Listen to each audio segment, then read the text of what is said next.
HarperCollins presents The Secret Orphan by Glynis Peters, read by Anna Cordell. Chapter 1. 14th of November, 1940. Coventry, England. Boom! Boom! The ground vibrated with each explosion. Unfamiliar sounds surrounded Rose Sherbourne as her body received blow after blow from displaced items of furniture. She jumped when shattering glass hit falling bricks, and everything around her crashed under their weight. Boom!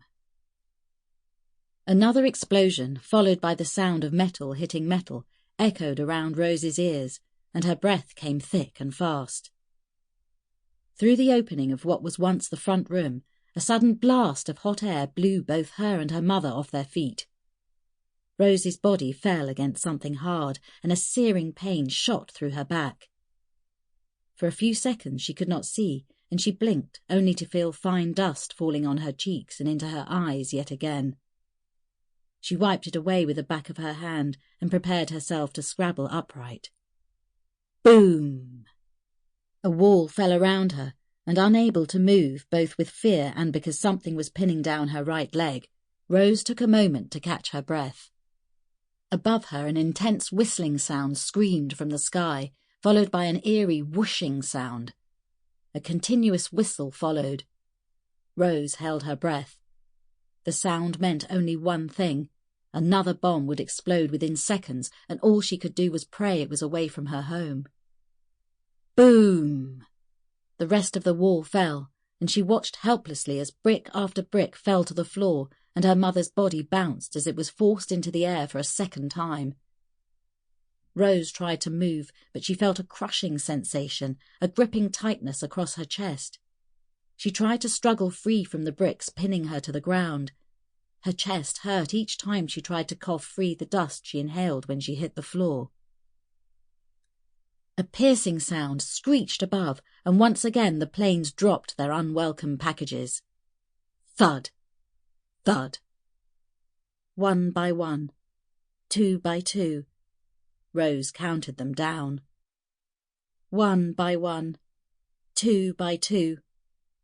She could hear return fire and engines drifting off into the distance. The sky fell silent.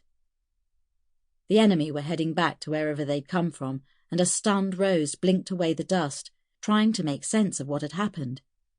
Indescribable noises came from above, and she raised her eyes skyward and saw a large bright moon taunting her with its white light.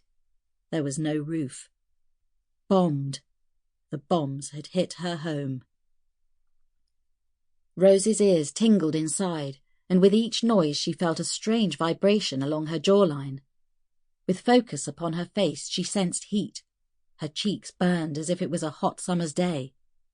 There'd been a thick frost all day, but it did nothing to suppress the heat from the raging flames nearby. With relief, Rose noted they were not close enough to burn her, but they were fierce enough to make her skin tingle and sweat. She set her mind to where she lay and which room she was in when the bombs had hit. She needed to work out an escape route before she suffocated. Fear raged through her tiny body, and a sense of loneliness overwhelmed her. She lay back with exhaustion, and as she focused upon the light of the moon, questions raced around her mind. Why hadn't Mummy taken her to the shelter when they heard the siren sound out its warning? Why, instead of running to safety like they usually did Mummy hum Rose's favourite piano piece, Beethoven's Moonlight Sonata, and twirl around as if showing off a new dress? She'd acted excited. Strange. With a sob, Rose remembered how her mother had screamed at her to keep playing, and how her voice had growled it out with such a fierce urgency it had frightened Rose. When Rose pleaded for them to go to the shelter, her mother cuffed her around the ears. Rose's body started to tremble until she thought her limbs would never stop, no matter how hard she tried to control them. She tried to shut out the screams she could hear around her. High-pitched wails of wounded neighbours, the endless shouts and pleas from the street, the screams of other children calling for their parents. Not everyone had made it to the shelters. Sample complete. Ready to continue?